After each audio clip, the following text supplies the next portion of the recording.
Fit-tieni kwart ta' din is-sena jiġifieri bejn April u Ġunju kien hemm żieda kemm fil-wasliet tat-turisti kif ukoll fin-nefqa tagħhom f'pajjiżna meta mqabbel mal-istess xhur tas-sena l-oħra. Dan ħareġ minn stħarriġ li wettqet l-Assoċjazzjoni Maltija tal-Lukandi u r-Ristoranti l-MHRA permezz tal-kumpanija Deloitte u l-BOV u li ġie ppubblikat il-ġimgħa filgħodu fil-preżenza ta' numru ta' lukandieri u r-rappreżentanti tas-settur. Meta wieħed iħares lejn il-wasliet tat-turisti fl-istess xhur imsemmija, il-livelli jilħu kważi miljun viżitatur li jfisser ukoll żieda ta' 152,000 fuq l-istess xhur tas-sena l-oħra.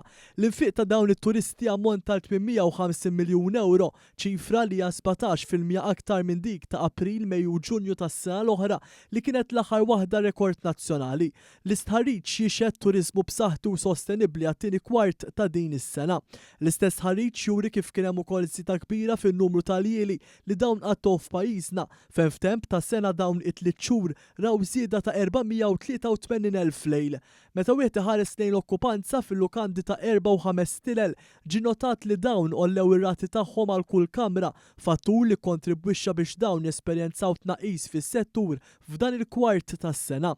Brabta ma' riżultati li joħorġu mill-istħarriġ One News tkellem mal-President tal-MHRA Tony Zara li filwaqt li nota fatturi differenti dwar il-wasliet tat-turisti f'pajjiżna saħaq kif kollox qed jindika li din is-sena se tkun waħda ferm pożittiva għas-settur. Meta nħarsu lura għandna kuraġġ li dis-sena nista' jkun li tkun aħjar mis-sena l-oħra. Issa illum ukoll nagħmlu survey fejn naraw kif huma il-bookings għal quarter li ġej, July, August, September. Jider illi il-4 star edin tajjeb għal-ma kienu s-sena l-ħra, pero jider u koll il-5 star edin daqxej wahda l-ura.